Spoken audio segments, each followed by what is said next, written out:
sometimes people come here because you're going to get more cells, More cells is not necessarily better. You need to know exactly what the right amount of cells is and where to put them.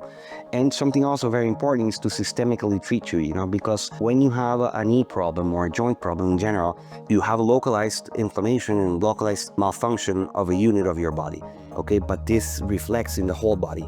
So we have a very unique approach in which we're also thinking in chronic inflammation and trying to decrease this chronic inflammation to put your body into a better stage to receive these cells. Stem cell therapy, myth or magic? I'm here in Costa Rica, San Jose. I'm at RMI. I just finished my own treatment. By the way, my name is John Haremza, and this is the Power of Influence podcast. And I'm sitting here today with one of the co-founders of RMI, Dr. Víctor Urzola. Dr. Víctor Urzola, and he's got an incredible background. And to start out with, because I finished my treatment, and so I want to share a little bit of my experience that I've had here at RMI.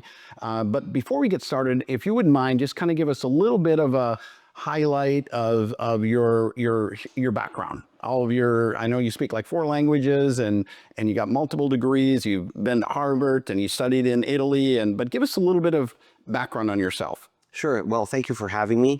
And it's a pleasure to have you here at RMI. And basically, I became a doctor here in Costa Rica.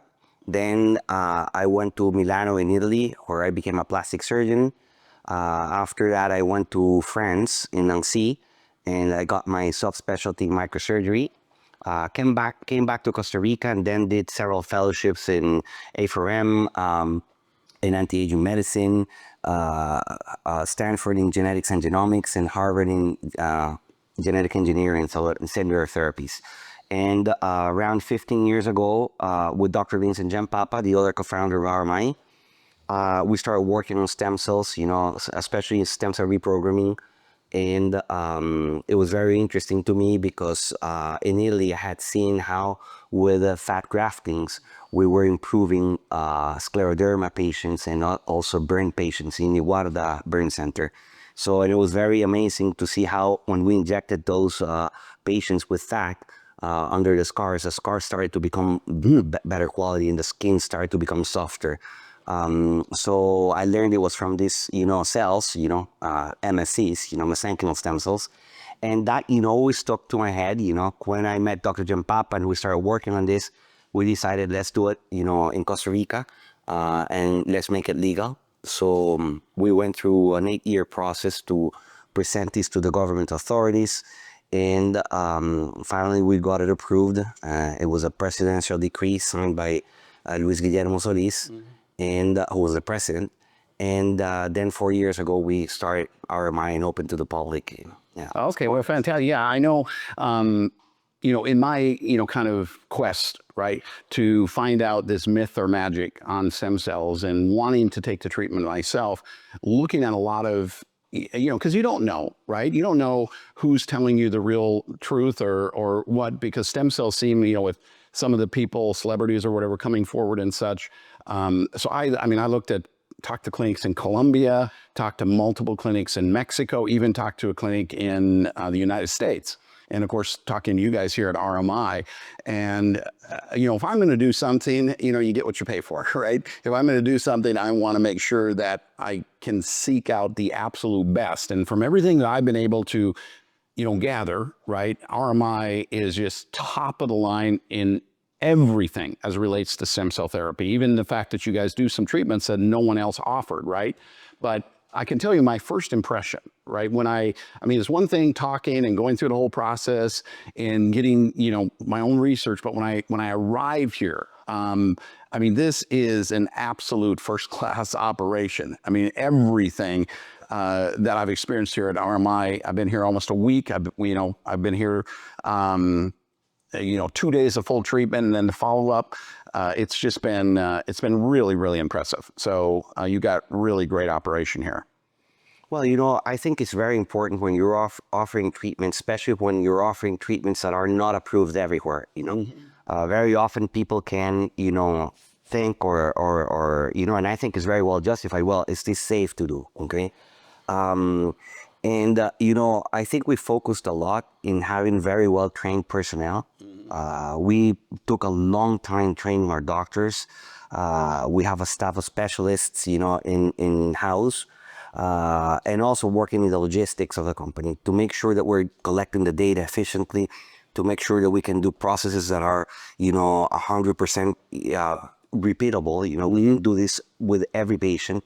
We have in-house production of the cells with very strong control qualities. We have ISO 7 and GMP manuals that we enforce in the cell production. Let's talk about that for a moment, because all stem cells are not created equal in the sense that, because what was really interesting is a very wide variety in pricing, some consistencies, but a wide range in pricing as I did my research and checking around. One is the fact that you guys control the entire process and not mixing batches together. You do what I think we were talking earlier, 6 months, prior to birth. In harvesting the umbilical cords, you begin to do all the blood work and the background testing to ensure that you've got a quality donor, right? Exactly. And then the way you store it and not mix it with other donors. It's just the quality control, because I think stem cells, because some of the celebrities are coming out forward on it, some, the fighters, the different, high profile people, I think it's going to get a lot of attention.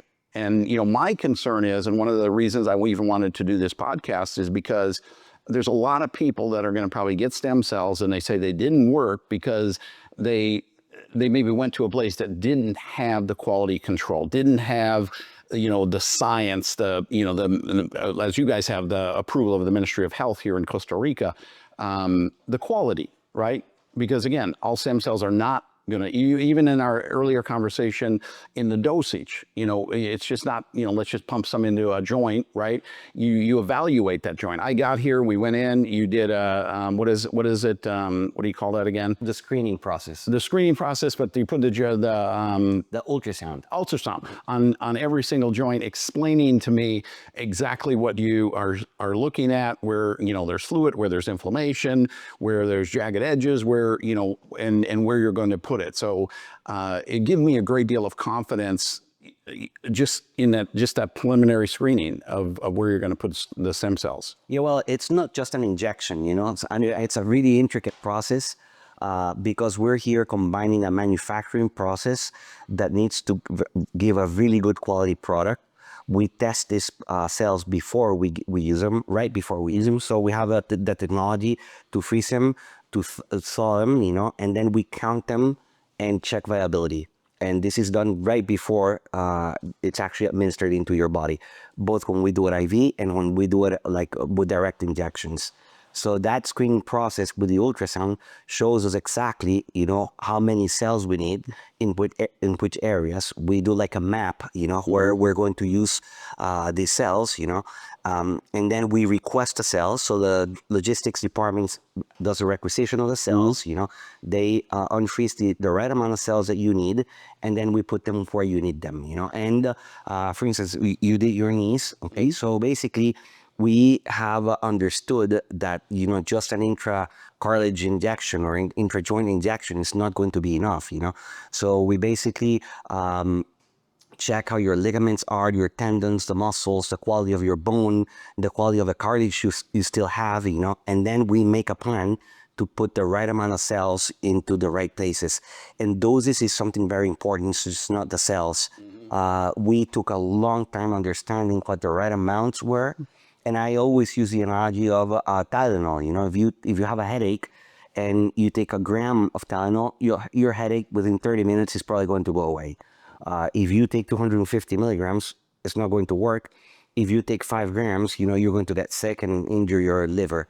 So this is a little bit how it goes, Sometimes people come here because you're going to get more cells, More cells is not necessarily better, You need to know exactly what the right amount of cells is and where to put them.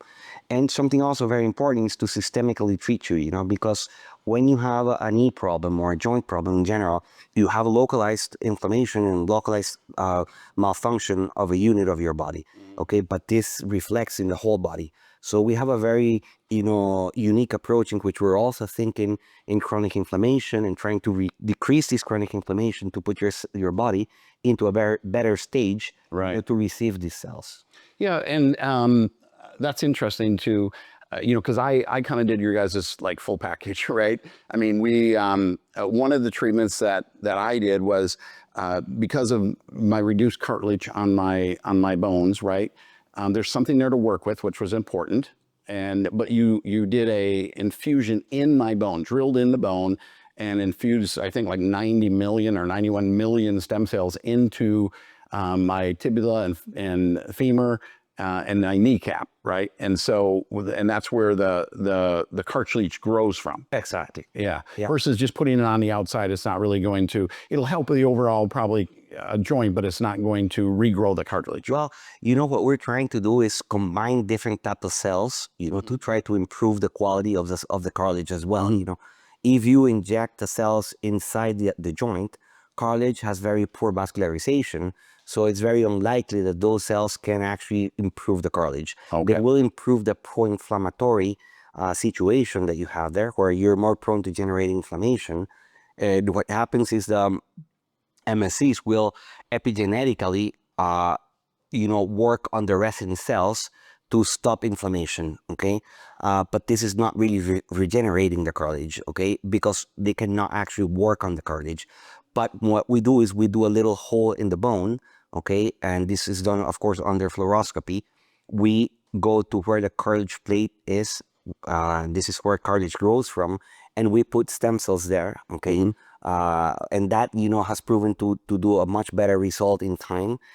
It's not a magical thing, Right. This is a biological process and it takes time. And now we're learning that incorporating other different type of cells is actually going to render better results. We're testing this as we speak, to try to make also this cartilage better quality and perhaps even regrow the cartilage. Yeah.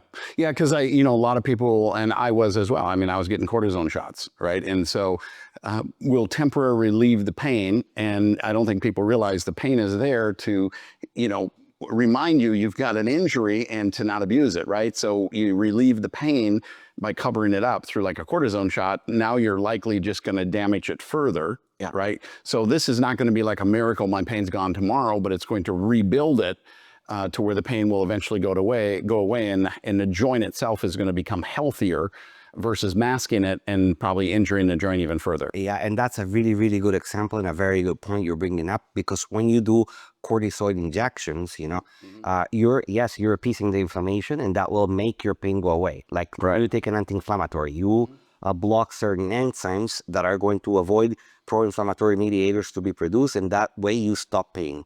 But you're still having the same thing that started that pain. You keep on walking on your joint, which is not okay, and that's going to increase further the injury.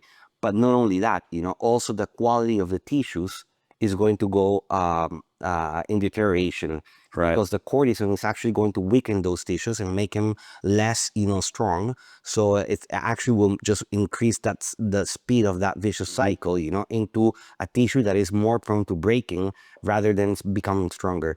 Cells do the complete opposite thing. Okay, when we do this, after your procedure, you experience a little bit of pain, or sometimes a little, sometimes more pain, depending on each individual and the type of injury you had. And this is good, because that way we know that you're aware that pain is there. You're going to keep on taking care of your joint. But those cells, rather than deteriorating the quality of the tissues like steroids do, will increase that quality of those tissues, and they will biologically stop inflammation by epigenetic reprogramming of the resident cells. And this is basically mimicking what your body naturally does. It's the most natural approach that you can have to inflammation. Yeah, but in a way, it just it enhances what the body was to do. But my body being old, right, and my stem cells are probably minimal, it's going to essentially give me that repairability that I may have had when I was in my 20s. Exactly, and this is why at 60 we start aging quicker, Okay, because at 60, we have more or less 5% of the pool of stem cells that we were born with. Wow. So, And I heard that it starts diminishing in your, what, 30s and 40s when your stem cells really begin to start to diminish. exactly. And not only that, the big problem is at 60, we only have 5% of our remaining stem cell pool, but we also start to accumulate senescent cells, which I like to refer to as like the rotten apple in the basket. Those senescent cells are cells that are already starting to produce poor cell mediators. And it just spreads quickly. Yeah. Yeah. One rotten apple will ruin the batch. Exactly. We increase the speed at which you age and also the speed at which you produce inflammation, okay? Because those cells, just like the umbilical cord stem cells, okay, are going to epigenetically modify the resident cells into behaving well. The senescent cells do the complete opposite, okay? And this is why... It's kind of interesting, and I don't mean to interrupt you, because the podcast is called The Power of Influence, right? And we can even relate this influence because you hang around people that live a bad lifestyle, you're going to live a bad lifestyle. You hang around healthy people, you're going to likely live a healthy lifestyle, right? But the same is true even when we think about our body. I mean, if your environment, if you have these, whatever these cells are, this rotten apple cell, right? Versus you inject and all of a sudden you're hanging around with healthy cells, it's going to improve the overall environment and slow that process down or eliminate that process. Yeah, and now we're focusing also in new technologies and new therapies to remove the senescent cell. And you can actually measure this using markers, it's called P16 infrared and also beta-galactoside. You can measure this before and after. And we're incorporating very soon in RMI NK cell treatments where you're going to be able to basically remove the senescent cell and measure it objectively by these cell markers that are associated with senescence. So basically we want to bring nice cells into your body, your good friend that brings you to the gym and not to drink and do drugs, and remove the bad friend from your body, which is the senescent cell. Exactly. Yeah, so one of the other things we did in my treatment, because we drilled into my bone, right, on my right knee. They injected into my meniscus, which I had a tear. And then also in this side, they did the joint, the meniscus, my hips, my lower back and my shoulders, right? I got torn rotator cuffs in both shoulders, got torn biceps tendons. I think they put some in my bicep tendons as well. And so, but part of the process was preparing the environment, right? And that's where I did this plasma exchange, where I think they said they took out like 110% of my plasma is where toxins and inflammation store, right? And the bag was like huge. I mean, it was like a gallon or better, or 2 gallons, whatever. It was a large bag of very yellow milk, fluid that came out, and they exchange. So that's essentially getting rid of all of because I don't think anybody argues about the impact of chronic inflammation, but that was removing a lot of my inflammation, right? Preparing the cells, and I think you gave that analogy about the fish tank. Yeah, I love the fish tank analogy, because your skin is the glass of your fish tank, the glass walls of your fish tank. The plasma is the water inside, and your cells are the fish, okay? Basically, we start to accumulate a lot of cell debris, inflammatory mediators, toxins, viral DNA in our plasma that, does only bad for your body.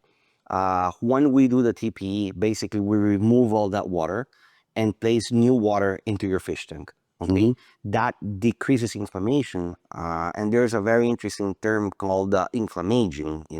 Actually, it's the relationship of why we age quicker because of inflammation. Okay, and we're basically removing all that bad media that you have in your body to give a better environment to receive the cells that we're infusing IV. Okay, and this will help better, with the nesting process of the cells. It's part of the things that we have learned, as we have, developed these technologies. Yeah, and so the nesting process, coming back to this, bad cells, good cells, and the influence that they may have on each other, we create a good environment by removing the toxins, the inflammations, and then as these cells nest, then they begin to create have a better influence, right, on the health, on the other cells that are older, that are in your body, and they kind of take on more of the newer cell type makeup? Well, what happens actually when you get an infusion of MSCs, is that those cells get stuck in the lungs. The capillaries of the lungs are like 5 microns, and MSCs are a lot larger than that. So they get stuck in there. Not all of them go through lungs, but they have something called a paracrine effect. They start to release those mediators in your body. The ones that do go by, will seek for inflammation sites. They have tropism for inflammation sites, and they nest there for a period of time. During this period of time, because they don't stay there forever, okay? For a period of time, they will start to, modulate the environment, okay? And again, reprogram epigenetically the resident cells. This is a naturally occurring process in our body, okay? There are some other type of MSCs, that are tinier, and these are called the Muse cells, which are still a little too big to go through those capillaries, but they have the capacity to deform, okay? They're much tinier than regular umbilical cord MSCs, but they will go through more efficiently. And the interesting thing that we've been finding is when you combine them, okay, they actually work in synergism, Mu cells have more capacity of pluripotency, so they can actually turn into tissues, more efficiently than MSCs. And MSCs have a much better impact in inflammation and epigenetic reprogramming for, to reduce inflammatory processes in the body. So using them together, is starting to give us much better results, and we're soon incorporating this also into the RMI, therapeutical arsenal. Right. Right. Yeah. So, because we did my bones, we did all, my knees, hips, and shoulders, and then we did the plasma exchange to create that really healthy environment, ridding the body of all that inflammation. And but then I did 100 million stem cell infusion that's flowing through my body, right? In addition to the site locations. And I remember even talking to I forget what his name was, the doctor that was working with me on that particular infusion, but he says, we're guaranteeing you 100 million active cells, so we're putting in like 20% more. So I thought that was interesting, because that's one of the other things you're hearing as I'm talking. They're all saying, well, we have this many live cells, or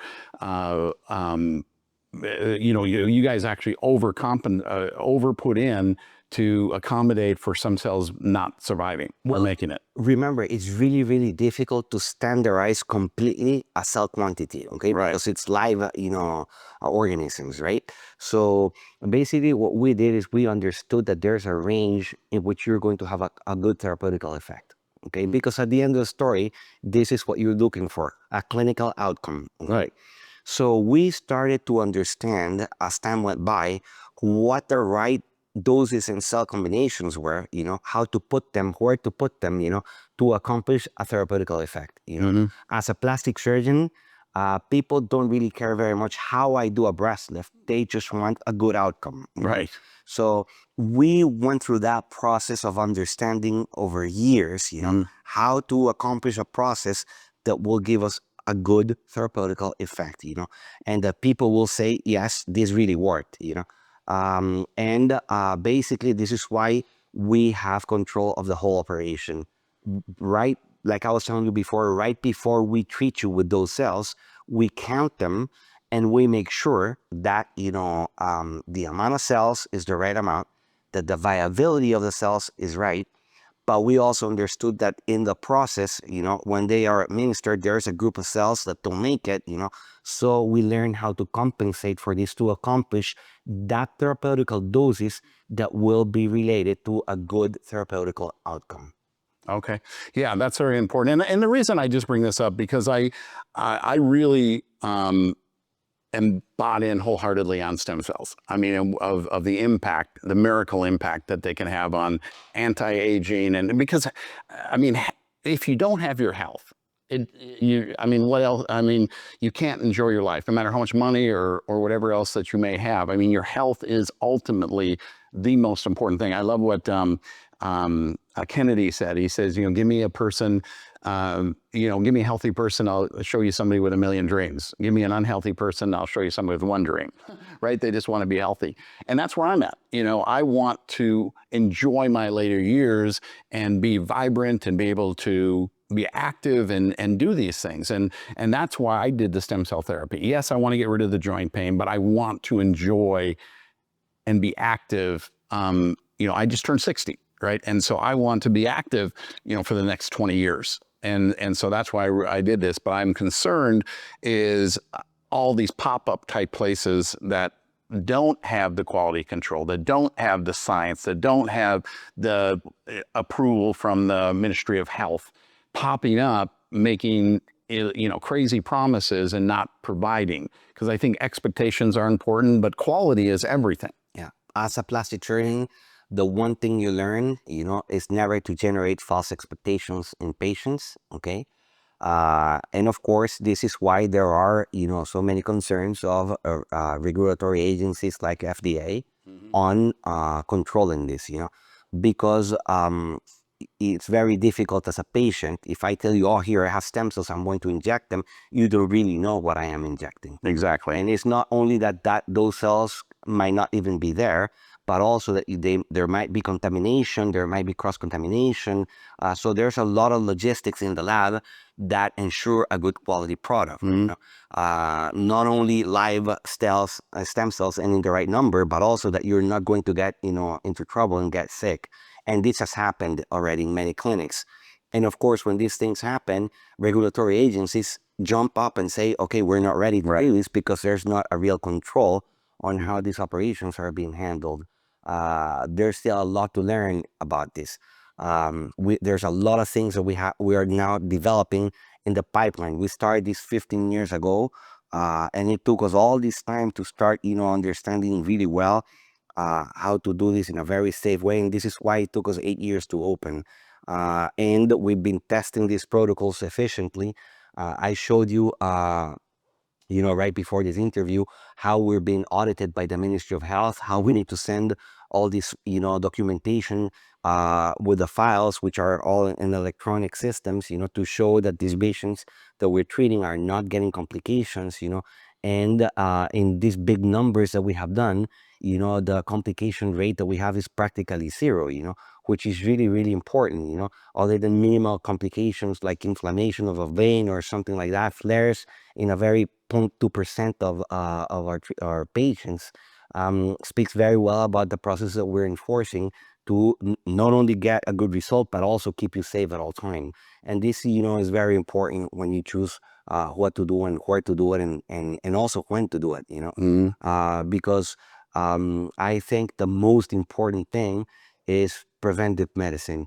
And this is really preventive medicine to the top that we can do it right now as humanity, And this is why we encourage people to collect, to do biobanking, collect the 3 types of stem cells, MSCs, hematopoietic stem cells, and endothelial progenitors, and store them, because the things that are being currently developed, are going to be available in some years down the line, are going to be very beneficial, and your stem cell pool is going down as you age, Right. So it's a lot more difficult for me to collect cells from you at 60 than from your son at 20. Okay. So this biobanking is a concept that's very important. People invest into oil, land, different commodities, but this is something that people should really invest into, because these cells can have a very significant impact in how we can treat you in the future. So do you guys do that as well, where you take somebody maybe in their 20s and retrieve their cells for the future? Yeah. Right. Actually, the first kids that were collected are Dr. Jampapa's kids, this is many years ago. They were actually real, teenagers when this was done. Basically, what we do is we prepare your body with senolytic agents that are FDA approved for a period of time. Then we mobilize your cells from your bone marrow using another FDA approved medication. This basically makes your bone marrow release non-senescent cells of the 3 types that I mentioned: hematopoietic, endothelial progenitors, and MSCs, which are in less quantity in the bone marrow. And through an apheresis process, we collect those cells and we bring them to our lab and we keep them there, frozen for future use. Right. And it is my strong belief, and Dr. John Pappas believes, and more, the science community, that this is going to be of great help in the future with what we're currently developing that will be available in the next years. Yeah, so for older people like myself, that isn't going to help, but for my kids or No. For people in your age frame, we can still do it. Of course, we'll probably be able to collect less cells. Oh, okay. But those cells are super valuable because then we can eventually treat those cells to give them back to you. Oh, wow. And also we can expand those cells. So we can do it at any age. Of course, the older you are, the more difficult it is to collect higher amounts of cells. But it can be done basically at any age range. Where do you think we are right now in what we know about stem cells and the overall impact that they can really have? I mean, I think, the treatment I went through, I'm very excited about it. Okay. But I was watching a video from your co-founder talking about where you could, at some point there'll be where we're with AI and the way it can, accelerate the process from a standpoint of studies and understanding, where you're going to be able to inject stem cells into your heart, and rather than get a heart transplant, you can essentially regenerate your heart from the inside out. Well, I think making claims that are not, backed up by real scientific evidence is very dangerous. Right. But I will tell you, when I graduated from high school in 1995, the world was a completely different place. Okay. We didn't have cell phones. We didn't have electric cars or cars that could drive on their own. We didn't have, Waze or GPS or, video calls. And look, in Things we take for granted today. today, these are things we take for granted, and it's not a long time. So if you think of the change as a society and the technological capacities that we developed since 1995, when I graduated from high school, okay, until now, and 1900 until 1950, it's immense. Yeah. I mean, it's the information is duplicating, by the day. It's really crazy how you can use all these, AI systems to understand better programs and to understand better what to actually do and to get data, analyze data, and this is going to have a very big impact. In the science world, it's very easy to materialize because these are things you can see, and it's easier to develop these things. The body is a lot more difficult, and there's a lot of testing for safety and efficacy issues that we need to take into consideration. But I think, that just like we're going to see an important improvement in technology, and probably, like, I saw a podcast of Elon Musk saying in 3 years, there's probably going to be androids and everyone's going to have an android, and people are going to live better thanks to this. I think we're just in the very tip of the iceberg in biological technologies. Yeah. And I think in the next 10 years, you're going to look back into this podcast and say, oh my God, it was really the tip of the iceberg, Right. and this is So where do you think? 5%? We're at 5% of what the real Probably capabilities of stem cells may be, yeah, probably less. from an understanding standpoint or an implementing. Just probably at 1% of what 1%. Yeah. I think it's. I mean, the trick to living longer is there in our cells. It's called DNA, Right. and we just understood the molecule of DNA a few years ago. Yeah. So like we're really now understanding how biological processes work. There's going to be a lot of improvement in genetic engineering. We're going to start treating a lot of diseases that were um, impossible to treat with pharmacology. With genetic engineering, it's already happening, and we're just going to get better and better, understanding how to use genes into modifying the DNA to produce the right proteins that are going to fix problems in our body. And and this is actually happening right now. We are involved into these processes, and it's really exciting. I think what the future holds is super exciting for everyone, and I just hope that we can very responsibly develop this to bring this to the people as soon as possible. Yes, I did another test when I arrived here, where they took a sample of my blood, and it's what is it, the chronological age, Yeah. and versus your actual age versus what your body is really, and I think I'll get the result back in a few weeks.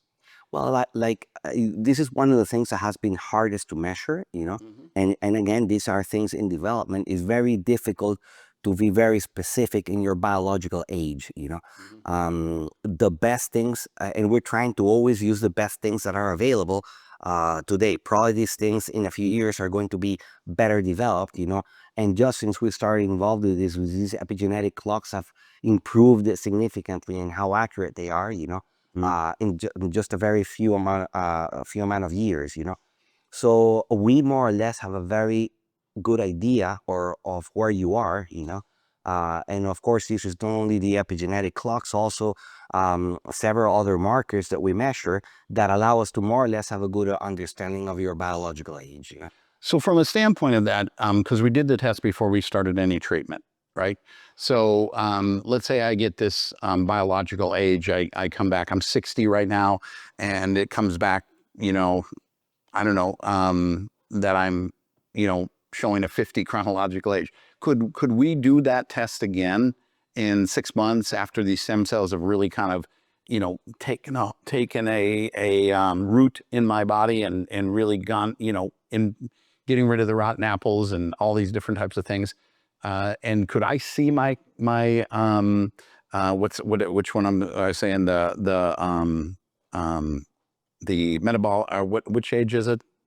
The biological age. The biological age. Could we possibly see an improvement in my biological age? Okay, there are some markers that we know work really well that we can measure and that give us a very objective reading. There are some other markers that are, again, in development, and there's really not, up until today, a very specific way to measure that. Okay, we have seen improvements in mostly how people feel, Right. and some blood markers that are, again, very accurate. It's also very important what you do, okay, because lifestyle is Exactly. I mean, Yeah. if you're diabetic, it's proven that insulin works, but if you don't lose weight and you eat a lot of sugar, your diabetes is not going to get any better. Right. You're going to be able to treat it a little bit, but the lifestyle modification is of fundamental importance in these treatments, okay? Because if you're going to come here and do stem cells and then go and live a very unhealthy life, Yeah. do drugs and alcohol and junk food, and stress, probably it's not going to have the impact of somebody that is really working into trying to become healthier by modifying your lifestyle. The way which you eat is very important. Stem cells are not magic, okay? Stem cells are a therapeutical option, okay, that needs to be complemented with a good lifestyle, okay, and the consciousness of trying to take care of your body. And this is super important, and I think, there's a new wave right now of people being more and more aware of this. And like, you mentioned, one person, needs to have a health to have a lot of dreams. If you're sick, you only have one dream. Yeah. And I've been in the hospital since I was 17, so I've seen this, very often.